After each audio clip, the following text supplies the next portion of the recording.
सतगुरु महाराज की जय, प्राणनाथ प्यारे की जय। आनंद कंदम प्रभुदेव चंद्रम ब्रजेश रूपेण पुरापि जातम प्रविश्य प्राप्तम प्रिय प्राणनाथम परेश पुरनं सततं नमामि, परेश पुरनं सततं नमामि। कृष्ण कन्हैया लाल की जय।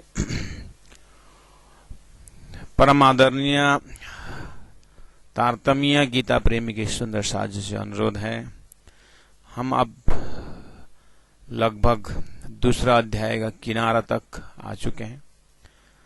दूसरा अध्याय का 69 श्लोक में एक सुंदर दृष्टांत दिए स्थित प्रज्ञ लक्षण को समझाने के लिए, समझने के लिए। या निशा सर्वभूतानां तस्यां जागर्ति संयमी, यस्यां जागृति भूतानि सा निशा पश्यतो मुनेः।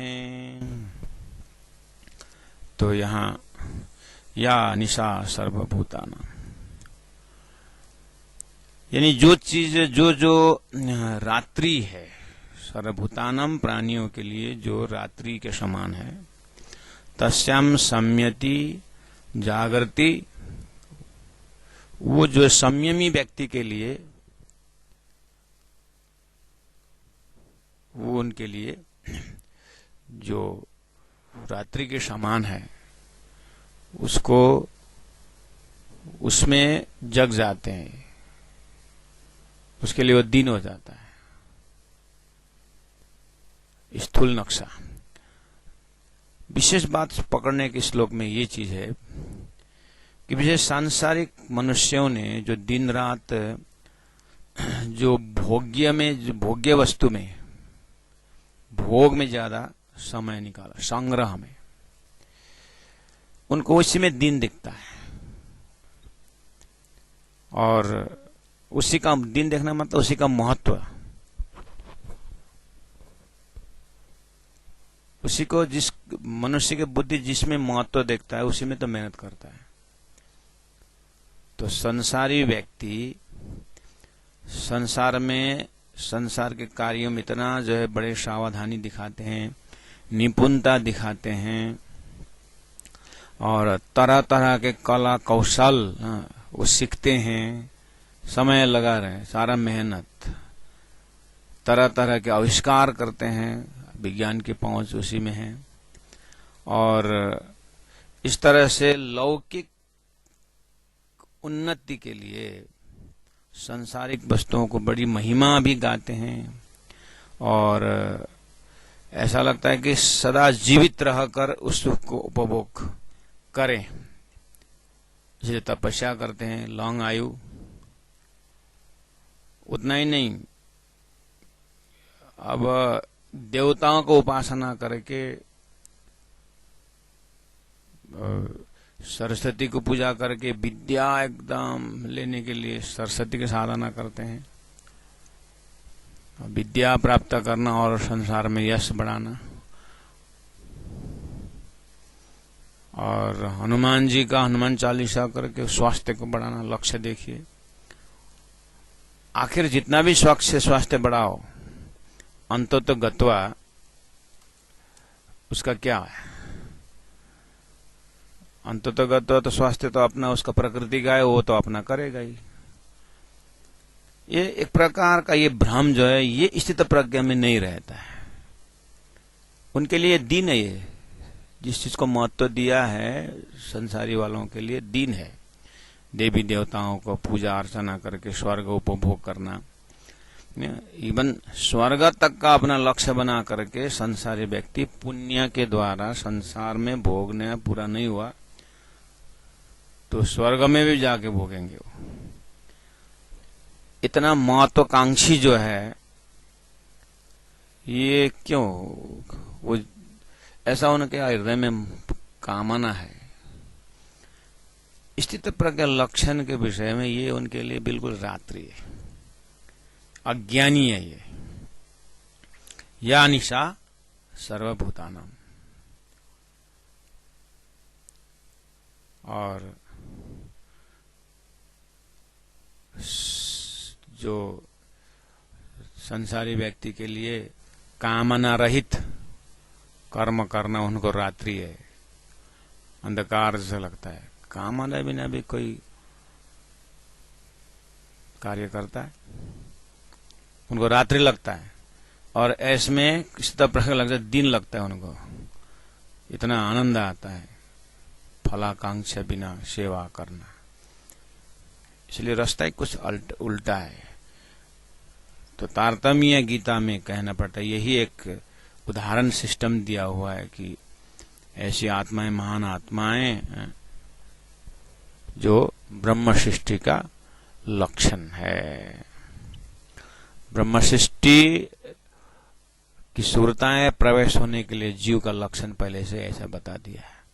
ऐसे जीव के अंदर परमधाम के ब्रह्मात्माएं प्रवेश होते हैं।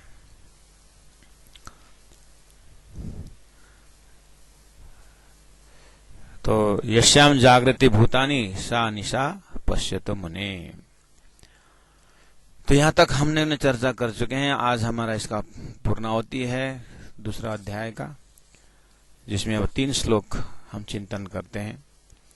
जैसे 17 नंबर श्लोक, आपूर्यमानमचल प्रतिष्ठम, आपूर्यमानमचल प्रतिष्ठम, समुद्रमाप प्रविशन्ति यद्वत्, तद्वत् कामायं प्रविशन्ति सर्वे, ते सशान्तिमाप्नोति न कामकामी। एक समुद्र का दृष्टांत, यानी समुद्र का दृष्टांत देकर के महापुरुषों का सिद्ध प्रकार लक्षण का हृदय की बात की है। आपूर्यमान यद्वत्, यद्वत् जैसे आपह जल, आपूर्यमानम सब ओर से परिपूर्ण, अचल प्रतिष्ठम अचल प्रतिष्ठा वाले समुद्रम, समुद्र का विशेषण है। 2 शब्द है। समुद्र कैसा है? अचल प्रतिष्ठम। आप समुद्र बोलते, समुद्र को याद करते आपको क्या क्या दिखाई देता है? पानी, पानी अथाह है। वो सब पानी कहां से गया है? नदियों से गया है। यद्वत आपह, आपह पानी, नली, नदी, जल कहां जा रहा है? आपूर्यमाणम अचलम, अचल प्रतिष्ठम समुद्रम। आपूर्यमाणा सभी ओर से परिपूर्ण, कोई सागर में एंड नहीं, पानी पानी। और नदी जो जल, आपा जो जा रहा है, नदी पहाड़ों से उछलते हुए पेड़ों को गिराते हुए, सारे मड, मट्टी, पत्थर, पेड़ पौधे, अगल बगल का घर, कितना उफान है, इतना जोर तोड़ से आपको घर तोड़ते हुए जा रहा है। लेकिन जैसे सागर में पहुंचता है, सागर को कुछ नहीं बिगाड़ सकता। सागर स्थिर है।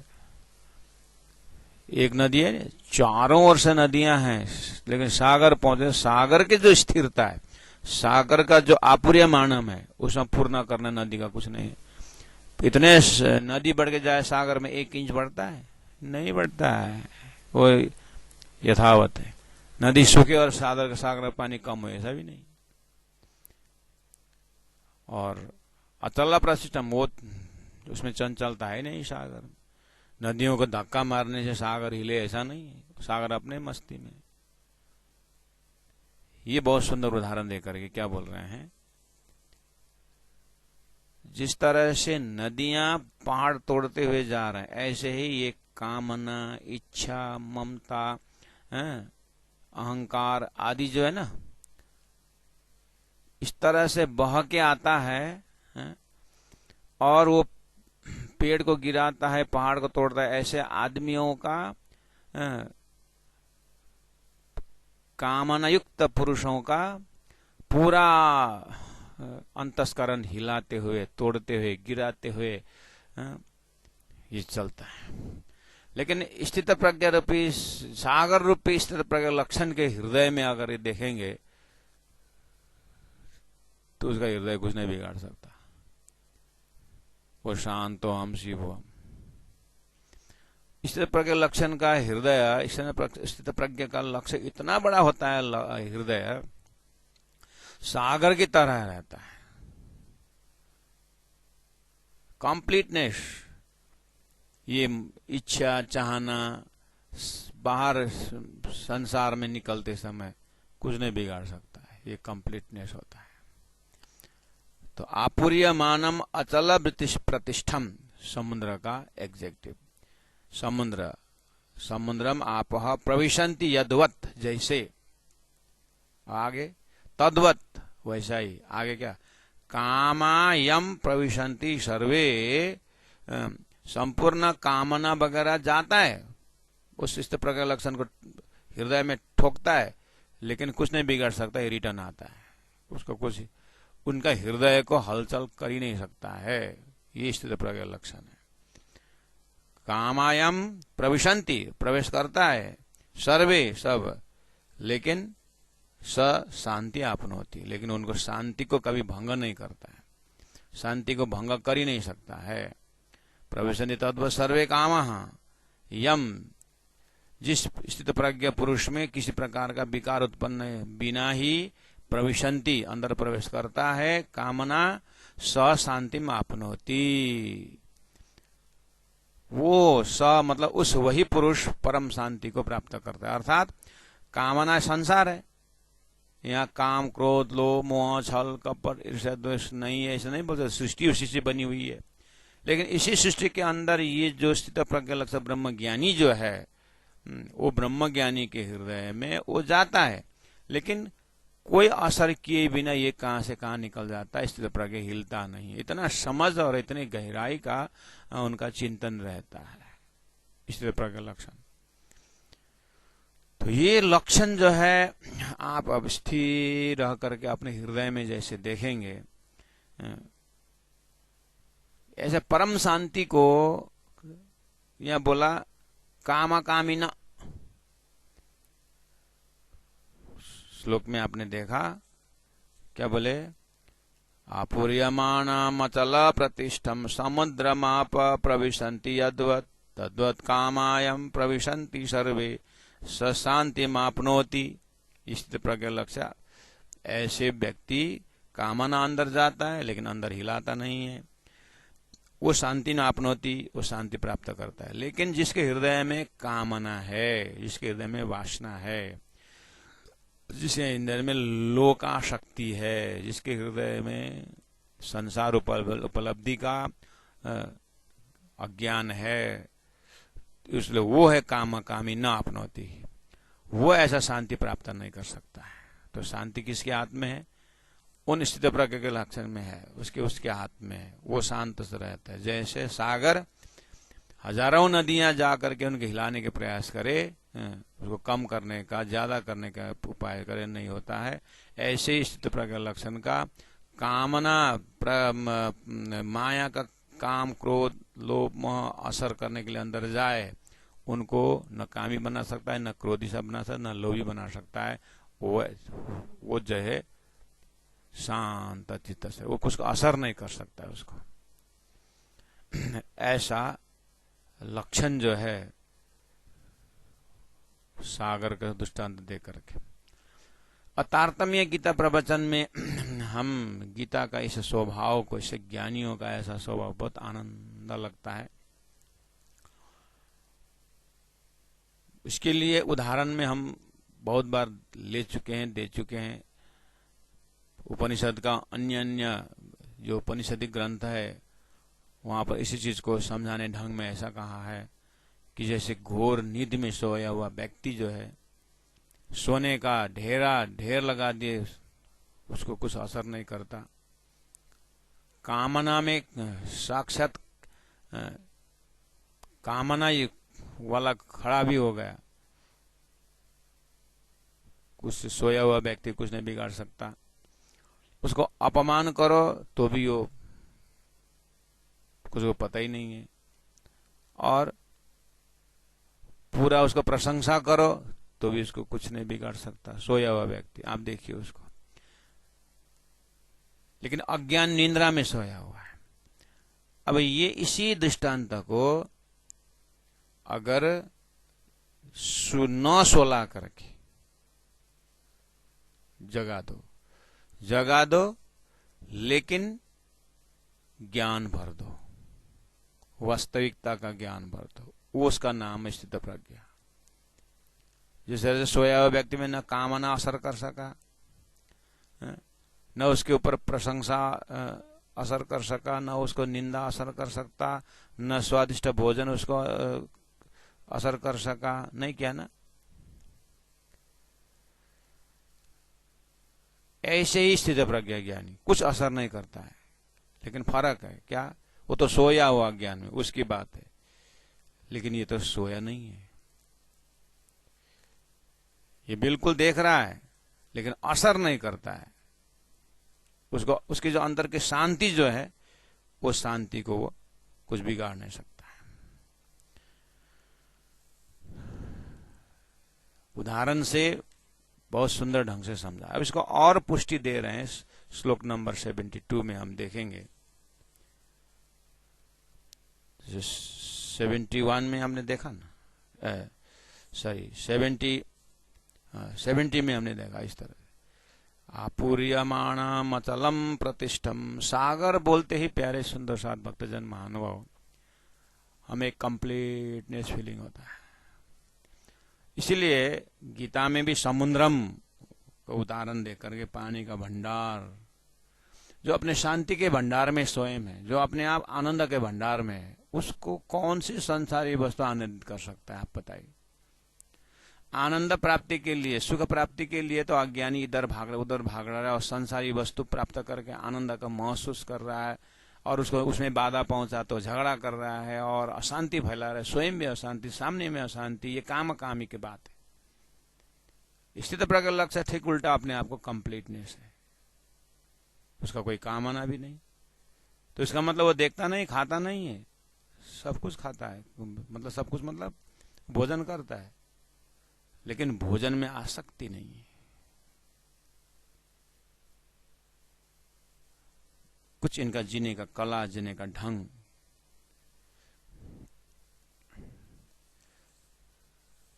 और कहा कि तारतम्य गीता प्रवचन में हम थोड़ा सा समुद्र, सागर बोलते ही अंतर चेतना के लिए ऐसा सागर महामती प्राण ने तारतम्य दिए कि नूर का सागर, प्रकाशी प्रकाश का सागर, तुम प्रकाश रूप हो। और संसार में कौन से प्रकाश तुमको चाहिए? तुम स्वयं आत्मा इतने प्रकाश से भरे हो, इतने उजाला में हो, तो प्रकाश का नाम आनंद है, प्रकाश का नाम कंप्लीटनेस है, प्रकाश का नाम पूर्णतम है। तो नूर सागर, क्षीर सागर, दधी सागर, घृत सागर, मधु सागर, और निस्वत का सागर, रस सागर, सरवर सागर, मेहर सागर, ये सब चितवनी से उस दिव्य परमधाम का वर्णन और उस आत्मा का स्वरूप का वर्णन जो तारतम वाणी द्वारा भरपूर दिया हुआ है। तारतम तो आत्मा उस तारतम वाणी द्वारा वो सागरों का जब आनंद लेते हैं तो ये सागर की याद आती है। जिन्होंने आत्मा का खुराक का सागर जब पाया, परमात्मा का प्रेम रूपी सागर पाया, उसका प्रेम अंदर से जग गया, तो संसार में उसको क्या हुआ? हाथ बांध के तो बैठागा नहीं, तो पहले हम जाए, लेकिन पूरा परिश्रम करेगा। लेकिन उस परिश्रम का फल मुझे लोगों से प्रेम मिले, सामने वालों को जिसको कार्य करे उससे मुझे प्रेम मिले, उसमें मुझे श्रद्धा मिले, उसके मुझे सम्मान मिले, ये खुराक है। क्योंकि वो तो प्रेम का, उसके पास असीम खजाना प्रेम परमात्मा का पा चुका है। तो इस अर्थ में हम क्या अपने आप को सागर, तारतम वाणी में सागर का वर्णन किया हुआ है। उसका इतना निस्वार्थ का सागर अपने आत्मा को परमात्मा से ऐसा संबंध, प्रेम का संबंध स्थापित हो गया है, उस संसार के संबंधियों से धोखा देने से, संसार के संबंधियों से उनको सम्मान मिलने से उसका दिल हिलता नहीं है। मिले तो भी ठीक, न मिले तो भी ठीक, लेकिन उसका कर्तव्य जो विधि कर्म है वो पूरी तरह जम के करेगा, लेकिन निष्क्रिय नहीं रहेगा। एट द सेम टाइम संसार का मान सम्मान से उसका हृदय न उछलता है न सिकुड़ता है, वो सागर है। तो यहां जो मामूली साधारण असाधक जो व्यक्ति है उसको बोलते हैं न काम कामी, यानी काम कामी, कामना से युक्त व्यक्ति ऐसे शांति को प्राप्त नहीं कर सकता, क्योंकि उसमें बहुत हलचल है, बहुत इनकम्प्लीट है। तो वही बात है कि नदियां जब आती है तो कामना का नदी आता है तो कितने का दिल तोड़ देता है, क्या क्या स्वयं तोड़ देगा। लेकिन यही नदी जब सागर में पहुंचता है कुछ नहीं हिलाता है। ऐसे ही स्थित प्रज्ञ लक्षण के हृदय में न कोई कामना हिला सकता है, न क्रोध हिला सकता है, न लोभ हिला सकता है, वो शाश्वत रहता है। तो प्यारे भक्तजन महानुभाव, स्थित प्रज्ञ लक्षण का 18 श्लोक में हमें ऐसा चिंतन दे चुके हैं कि सही में अपने आप को ऐसा लगना चाहिए। तो ऐसा स्वभाव कब हमें प्राप्त हो सकता है? तो दिव्य परम धाम के चितवनी दे करके जो शास्त्रों में जो इसलिए प्रज्ञ लक्षण है, यहाँ पर ज्ञानी का लक्षण है, और भक्ति लिचरित में भक्ति का भक्त का लक्षण है, तारतम्य ब्रह्म सृष्टि का लक्षण है। तो सभी ओर से एक कंप्लीटनेस उस परब्रह्म परमात्मा के अंगना स्वरूप के रूप में जाने में, संसार के धक्का मुक्का से, यहाँ के अशांति से हमारा हम बचाव हो जाएगा, चिंतन करना होगा। तो अब आइए 71 श्लोक में पुष्टि दे रहे हैं। विहाय कामान्य सर्वान् पुमां सरति निःस्पृहः निर्ममो निरहंकारः स शान्तिमधिगच्छति। विहाय कामान्य सर्वान् पुमां सरति निःस्पृहः निर्ममो निरहंकारः स शान्तिम अधिगच्छति।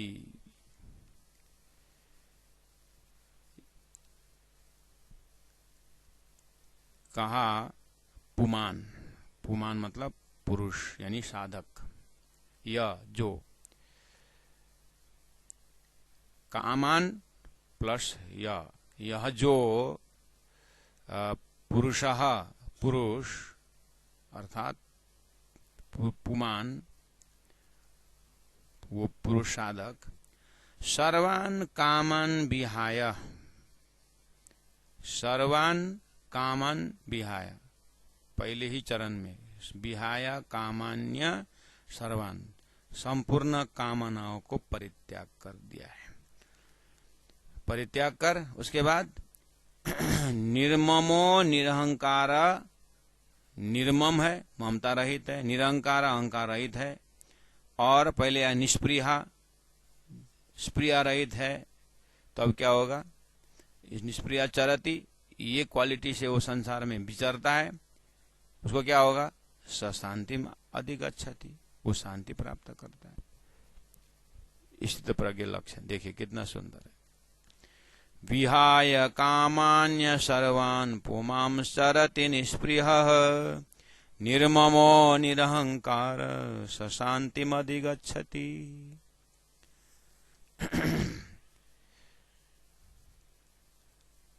कहा कि विशेषकर विहाय कामान सर्वान् पुमां सरति निःस्पृहः, थोड़ा सा कैसे संभव है? सर्वान् कामान विहाय, संपूर्ण कामनाओं को परित्याग, संपूर्ण कामनाओं को परित्याग।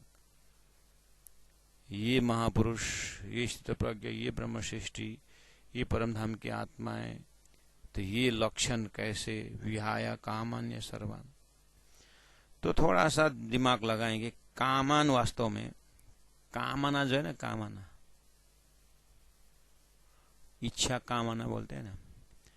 कामना क्या रहता है? अप्राप्य वस्तु की इच्छा होना कामना है। मुझे जो चीज मेरे पास नहीं है उसको कैसे प्राप्त करूं, कैसे प्राप्त करूं, ये है कामना। जो चीज उस ब्रह्म सृष्टि, उस प्रज्ञ लक्षण को ज्ञान हो गया है कि उसको कामना, जो अप्राप्य वस्तु है, मुझे कामना करने से कुछ नहीं काम है, क्योंकि ये यहाँ प्राप्त ही नहीं है, संसार झूठा है। तो उसको आत्मा का स्वरूप का दर्शन हो चुका है, और आत्मा में जो खजाना है बाकी शरीर में कहीं नहीं है। और ब्रह्म सृष्टि को उस परम धाम का दर्शन हो चुका है, वो खजाना मिल चुका है जो चीज क्षर ब्रह्मांड के संसार में है ही नहीं। इसीलिए उनका अप्राप्य वस्तु संसार में है ही नहीं, उनको प्राप्त ही प्राप्त है। क्या प्राप्त है? आत्मा प्राप्त है, परम धाम प्राप्त है, हाँ? और वो पूर्णतम प्राप्त है, इसलिए उसके हृदय में कामना ही नहीं। तो कौन सी कामना का नदी जाकर इसको डिस्टर्ब कर सके? इसलिए वो शांति मापनोती, इसलिए वो शांति को ही प्राप्त करता है। इसलिए विहाया, त्याग करके, कामन, संपूर्ण कामनाओं को त्याग किया है। तो मैंने बोला ना, कामना को त्याग करके स्थित प्रज्ञ लक्षण। लेकिन कामना क्या है? किस चीज को कामना? जो अप्राप्य वस्तु है उसको कामना। अप्राप्य वस्तु, जो चीज मेरे पास नहीं है उसको प्राप्त करूं, ऐसा कामना है। अब इनके पास, स्थित प्रज्ञ के पास अप्राप्य चीज है ही नहीं, वो प्राप्त ही प्राप्त है उसके लिए, तो क्यों दौड़ेगा, क्यों अशांति होगा? उसको तो शांति शांति है। ऐसा परम धाम की व्याख्या जाति स्मरण कराते हुए तारतम्य में दिया हुआ है।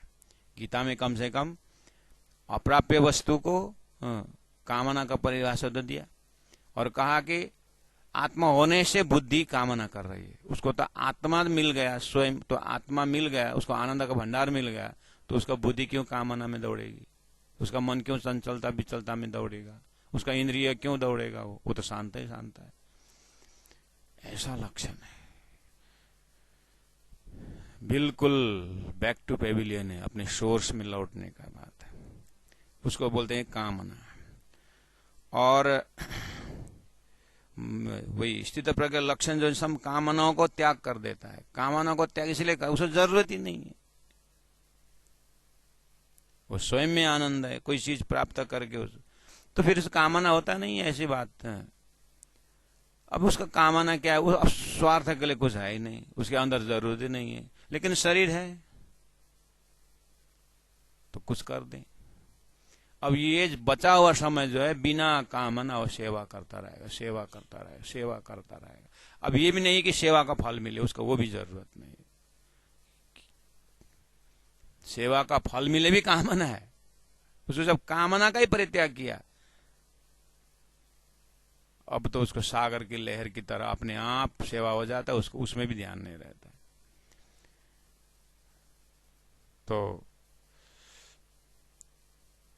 तो बहुत सारे वैसे ऐसे कामना परित्याग करके साधु संत कर ही रहे हैं।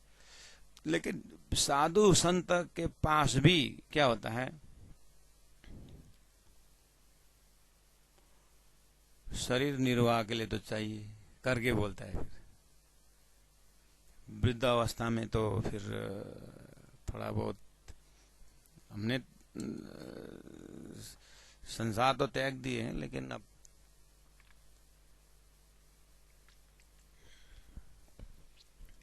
शरीर तो त्याग दिए हैं, लेकिन शरीर पर आसक्त तो नहीं है। फिर भी परमात्मा ने दिया हुआ है, तो अंदर छिपा हुआ कामना है, वो सूक्ष्म अति सूक्ष्म है। वेशभूषा से सब साधु संत एकदम, कामना चीज और अंदर रहता है। वो कौन से दर्जा में रहता है? थोड़ा शरीर रखने के लिए, भजन भक्ति के लिए भी तो शरीर, भजन भक्ति के लिए तो शरीर तो रखना पड़ेगा ना, सेवा के लिए तो शरीर रखना पड़ेगा ना। इसलिए शरीर संचालन नहीं रहे, तो शरीर के निर्वाह मात्र के लिए देश काल व्यक्ति पदार्थ आदि की जो आवश्यकता दिखती है, आवश्यकता लगता है जीवन निर्वाह के लिए, ये ऐसा करके आगे बढ़े, फालतू कामना नहीं है, शरीर निर्वाह के लिए ये साधक है। स्थित प्रज्ञा में नहीं पहुंच, स्थित it is way on the way to स्थित प्रज्ञा लक्ष्य, मतलब ये रास्ता में है। स्थित प्रज्ञा का ही अनुभव तो हो चुका है ना, कामना ही नहीं है। ऐसा कैसे? तो वो शरीर निर्वाह के लिए चाहिए वाला वो स्प्रिया है। वो यहाँ क्या बोला है? सर्वान कामन और विहाया, संपूर्ण कामना का त्याग। उसके बाद चरति निष्प्रिया लिखा हुआ है। निष्प्रिया में स्प्रिया को पहले समझे। स्प्रिया क्या है? स्प्रिया मतलब आसक्ति है, लेकिन कितना? शरीर निर्वाह के लिए चाहिए वाला है, ये वाला। तो निष्प्रिया में इतना भी नहीं रहता है उसको, इसी तो प्रज्ञा के इतना भी नहीं रहता है। स्प्रिया ये आसक्ति है, लेकिन साधक एक तो अज्ञानी है उस प्रिया, तो उसको तो पता ही नहीं है कि जीवन क्यों मिला है, क्या हुआ। लेकिन जीवन मिला हुआ समझदार साधक को भी स्प्रिया खींचता है। वो क्या है कि शरीर रखने के लिए तो चाहिए, वृद्ध अवस्था में तो चाहिए, भजन के लिए तो चाहिए ना, भक्ति के लिए चाहिए ना, करके कर्म करता है वो। मतलब उसका उतना ध्यान रहता है, उतने अनुपात में वो शरीर से अटैच रहता है। वो सीरियस साधक है, लेकिन स्थित प्रज्ञा नहीं है। अब आगे स्थित प्रज्ञा का पुरुष का इतना भी स्प्रिया, ये स्प्रिया भी त्याग कर देता है, उसको वो भी नहीं रहता है। क्यों? कैसे? ये बिल्कुल ब्रह्म सृष्टि का परम धाम, जिनको परम धाम अपने सुरता लौट गए, परम धाम परात्मा में नाच रहे हैं, परात्मा में प्रेम पी रहे हैं, उनको ख्याल ही नहीं कि ये शरीर रहे ना रहे। अब आई बात क्या बोलते हैं, शरीर निर्वाह के लिए, इसका मतलब शरीर और रखने की इच्छा है आपको? शरीर रखने की इच्छा है? हाँ, क्यों?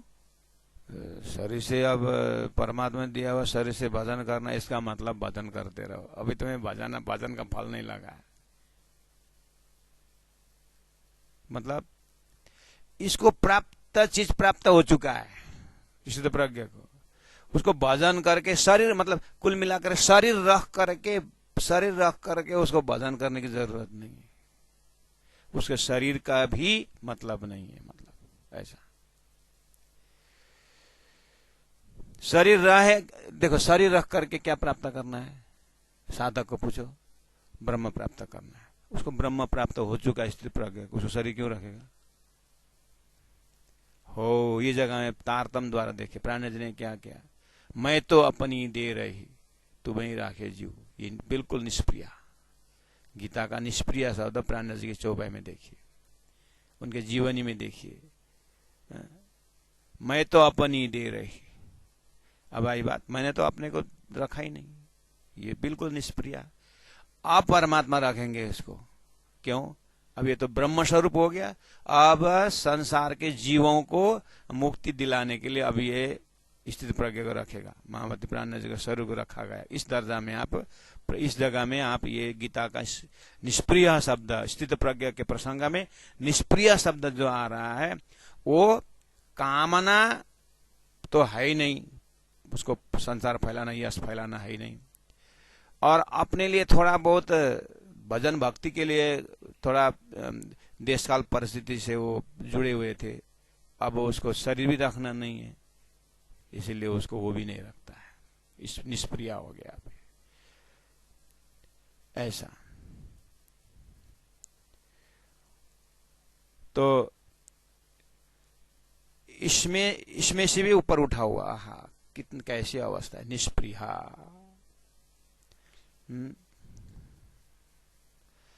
उनको शरीर निर्वाह के लिए कुछ वस्तु को सेवन करना ही जरूरत नहीं। तो इसका मतलब वो क्या, अब खाएगा नहीं, कुछ नहीं करेगा, बिल्कुल होश में रहेगा भाई। ऐसा नहीं कि शरीर का परवाह नहीं है करके पथ्य अपथ्य कुपथ्य सब खाए, हैं? ऐसा नहीं है, वो बहुत ध्यान रखता है वो। कैसे स्प्रिय निष्प्रिय कैसे समझे? धीरे से समझना, जल्दीबाजी मत करना। शरीर रखता है, देखना अभी कहता है शरीर भी तो चाहिए, शरीर के भजन के लिए चाहिए, भजन के लिए शरीर चाहिए कर रहा था, वो निष्प्रिय ही था, लेकिन फिर भी स्प्रिय था। क्या? शरीर को रखना है। अभी इसी प्रकार का लक्षण निष्प्रिय है, इसको शरीर रखना नहीं है, ठीक है, शरीर रखना नहीं उसको। तो क्या शरीर रखना है करके आत्महत्या करेगा? नहीं करेगा। तो अब क्या हुआ? शरीर बना रहे तो अच्छा है, ये कामना नहीं रहेगा। शरीर रखेगा, शरीर की सेवा करेगा, लेकिन शरीर बना रहे ये कामना नहीं रहेगा। उससे शरीर से जो चीज प्राप्त करना था वो कर चुका है। इसी जगह में तारतम्य गीता में मुझे कहना पड़ता है, अब हुक्म उसका शरीर को रखेगा। परमात्मा आज्ञा, ये परमात्मा के हाथ में है, लेकिन उसको बनी रहे। जशिया भाई को क्या था कि राजी महाराज यहीं पर हैं, इसीलिए बैठा रहूं, लेकिन छत्रसाल ने जब लेके गए और उन्हें जबरदस्ती नहीं किया, उनको बैठे तो ठीक, ना बैठे तो भी ठीक, वो बिल्कुल निष्प्रिय थे। और जैसे प्रणाम करने को बोला तो चले गए। इसे शरीर से उनका कोई ममता नहीं है, बना रहे ऐसी इच्छा नहीं। तो 7 साल को बोल करके इतने तपस्वी थे, मुझे थोड़े दिन बचने दो, ऐसा कुछ बोल सकते थे, लेकिन कुछ नहीं बोले, छोड़ दिए। और शरीर बना रहे तो अच्छा, आया जीवन निर्वाह की वस्तुएं मिलती रहे तो अच्छा, ऐसा उसके भीतर कोई परवाह नहीं रहता, उसको अंदर में ऐसा कोई छाप नहीं रहता है। इस अर्थ में इसी तरह प्रज्ञा क्या है? विहाय कामन्य सर्वान, और चरती शब्द आया ना, मतलब संसार में विचरता है, वो चलता फिरता है। प्राणी ने कहा इस जगह में, मैं 14 तबक से दूर, मैं 14 लोक से परे, तुम देखत मोय इंड में, मैं 14 तबक से दूर। ये ऐसी ही जगह है।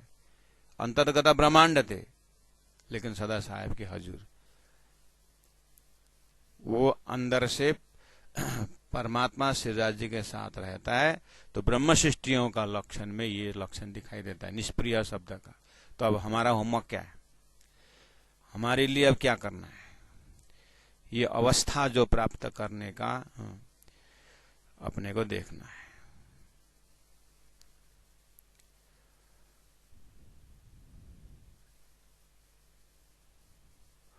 इसलिए अब कर्मयोग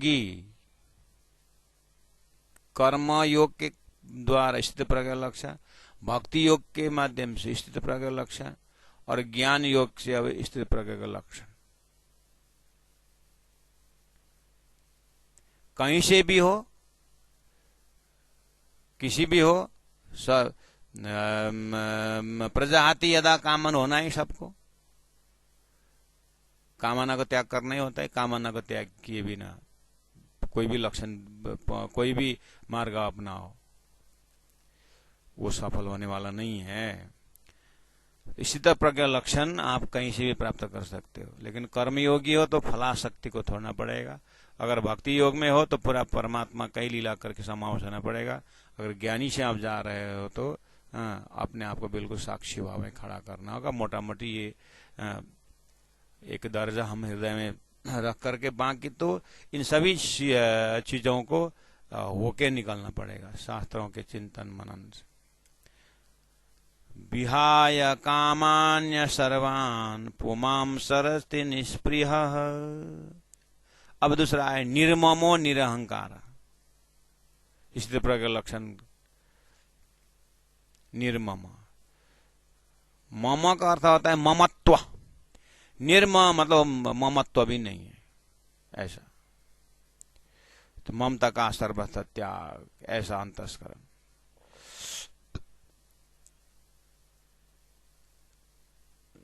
क्या है कि ऐसा है, ममत्व मतलब संसार की जो वस्तु जो हमें मिलता रहे ऐसा अंतस्करण में जगा रहता है, जगा रखा हुआ है। और जो चीज अप्राप्य, देखना थोड़ा सा एक फॉर्मूला है, जो वस्तु प्राप्त नहीं है उसको प्राप्त करने को बोलते हैं कामना। जो ऑलरेडी प्राप्त हुआ है उसके ऊपर मोह बैठना, ये ममता, ये ममा है। जो चीज मेरे में ऑलरेडी प्राप्त है उसको बना रहे, उसको मिलता रहे, वो हमारे से न छूटे, ऐसा उसके ऊपर ममत्व तो रहता है, उसको बोलते हैं। लेकिन स्थित प्रज्ञा में ये भी नहीं रहता है, क्योंकि वो संसारी वस्तु रहे न रहे वो तो आएगा जाएगा, वो बिल्कुल होश में है, उस चीज में ममत्व तो भी नहीं रहता है।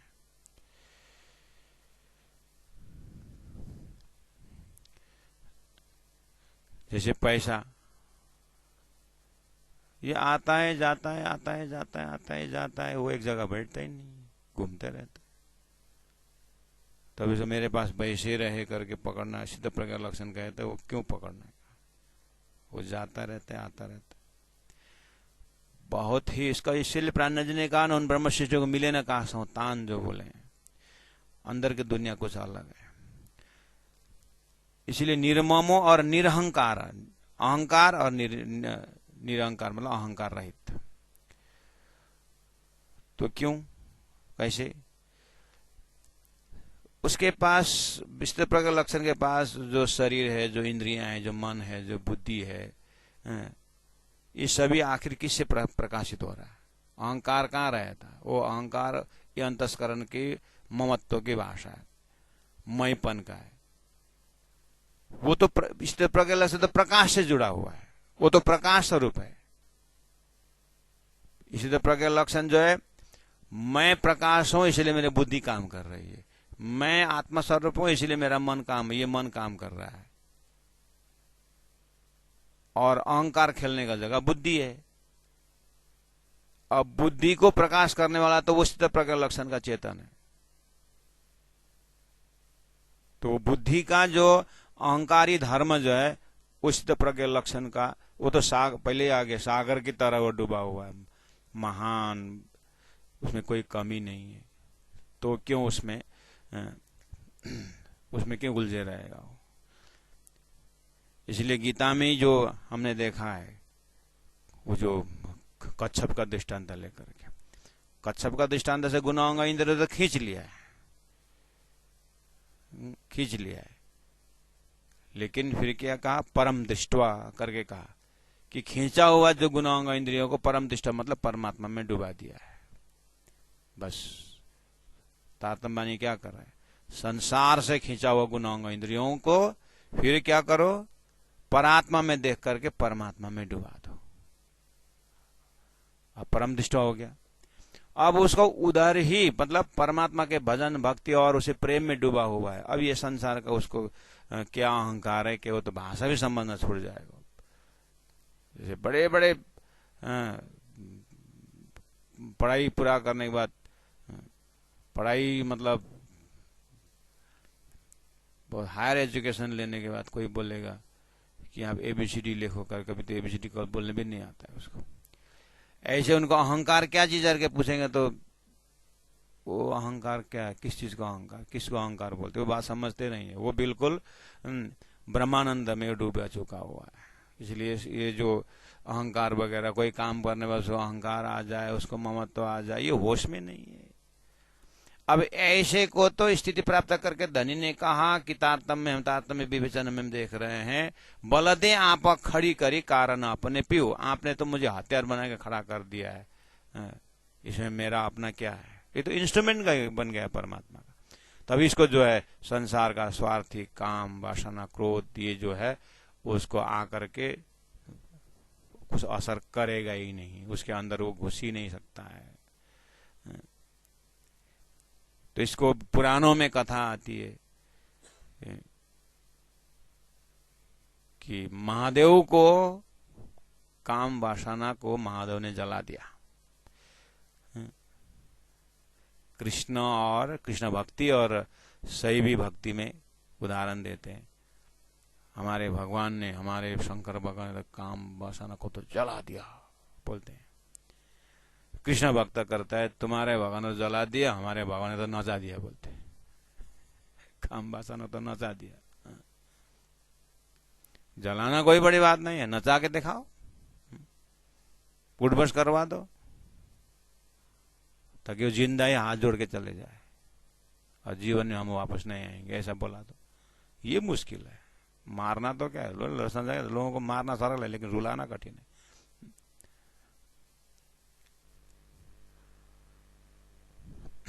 तो निर्मम निरहंकार ऐसा स्वरूप अगर हो हमारे अंतर तो सशांतिम अधिगच्छति, उसको शांति प्राप्त होती है। अर्जुन कहां से उपदेश शुरू करके गीता का दूसरा अध्याय का 11वां श्लोक से शुरू करते हुए यहां तक आ रहे हैं।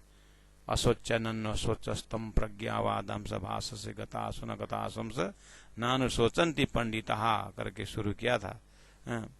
और तत्व विशेष बात की, स्वधर्म की बात की, प्रलोभन भी दिखाया, भयंकर वाणी भी फेंका, और लास्ट में इसी तरह के लक्षण में पहुंचा करके भगवान अब एंडिंग करने जा रहे हैं।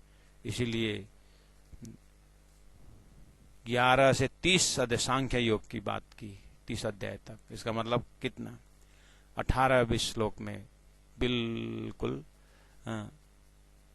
स्थित प्रज्ञ लक्षण तक पहुंचाने के लिए शुरू कर दिया था। पहला तुम विवेक करो, सत असत का विवेचन करो। शरीर असत है, इसको तुम रखना चाहो तो भी रहेगा नहीं, आत्मा सत है, तुम मारना चाहे तो भी मरेगा नहीं, तो अपना स्वधर्म कर। इतना बहाना के लिए उन्होंने आत्मा का क्वालिटी ऐसी बताया कि हमें सुनते सुनते अपने आप को एक अजर अमरता की बात हृदय में एहसास हुआ। और श्लोक नंबर 31 से 38 तक स्वधर्म की बात की। तुम क्षत्रिय धर्म के हिसाब से भी देखोगे तो भी तुमको युद्ध करना ही होगा।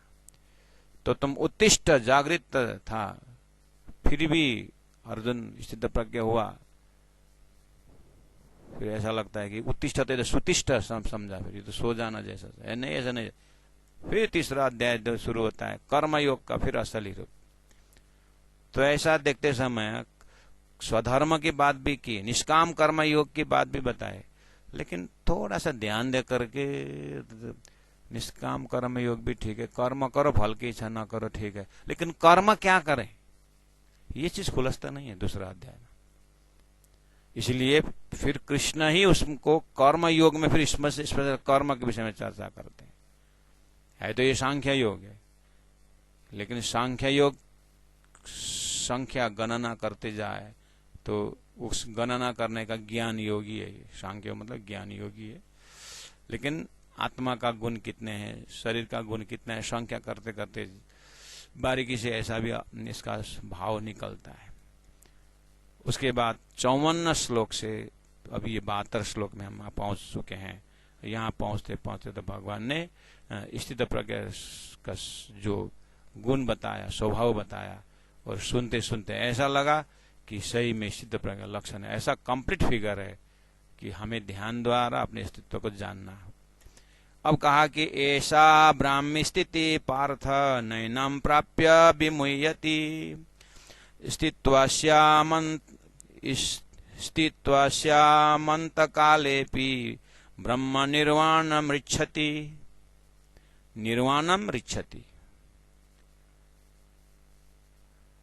ऐसा ब्राह्मी स्थिति पार्थ, हे अर्जुन, ऐसा यह ब्राह्मी स्थिति ब्रह्म को प्राप्त पुरुष की स्थिति है।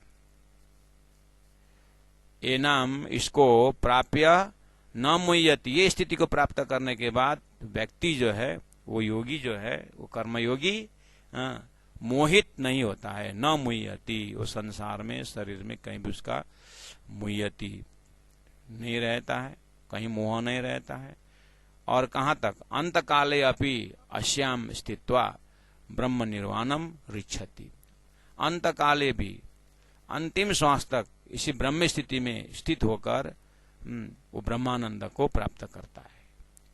अश्याम स्थित्वा, इसी स्थिति में रह करके, आहा सूरत है कि राखिए मूल मिलावे में, और उस मूल मिलाव को प्राप्त करता है। जैसा ही उसके बाद क्या करता है, वो ब्रह्म आनंद अनुभव करता है। कैसा, उठ के नई जमुना जी कीजिए जगल श्रृंगार, सात संबंधे मिलके खेलिए संग वरतार। बिल्कुल लक्ष्य और तैयारी के साथ शास्त्रों ने ब्रह्म सृष्टियों के दर्जा को अनुमान अंदाज से एक लक्ष्य मिलता है। यहाँ पर गीता का रस इस तरह से पी रहे हैं। इसी तारतम्य गीता प्रवचन में जो शास्त्रों ने जो स्थित प्रज्ञ लक्षण का जो तैयारी दिया, भक्तों का जो तैयारी दिया, जीव बिल्कुल तैयार हो गया स्थित प्रज्ञ लक्षण। अब बस सुरता प्रवेश होकर के उस शुद्ध साकार परब्रह्म परमात्मा के अंगों अंगों में डूबने का अवस्था है। कितना सुंदर व्यवस्था है। इसलिए भक्तजन सुंदर साथ जी अब दूसरे अध्याय को यहीं पर प्रणाम करते हैं और कल से तीसरा अध्याय टच करेंगे। अब बार बार इसी चीज को आता रहेगा, आप न चाहते हुए भी सुनना ही पड़ेगा, और सुनते सुनते सुनते कान से, स्थूल कान से फिर सूक्ष्म कान होते हुए आत्मा तक आवाज पहुंचेगी ही। ऐसी व्यवस्था परमात्मा ने कर दी है। तो इसी को थोड़ा सा मनन करें और स्थिति प्राप्त करने को हम कोशिश करें। संसार के कामनाओं तो जितना भाई फैलाओ फैलता रहेगा। इसे गुणांग इंद्रियों कच्छप के दृष्टांत से वापस लेने की कोशिश करें, और वापस लिया हुआ उस इंद्रियों को परमात्मा के भक्ति में लीन करें। परमात्मा के प्रेम में उस तारतम्य सिद्धांत के हिसाब से करें तो परम धाम में अपने अष्टप्रहर लीला में प्रवेश हो जाएं।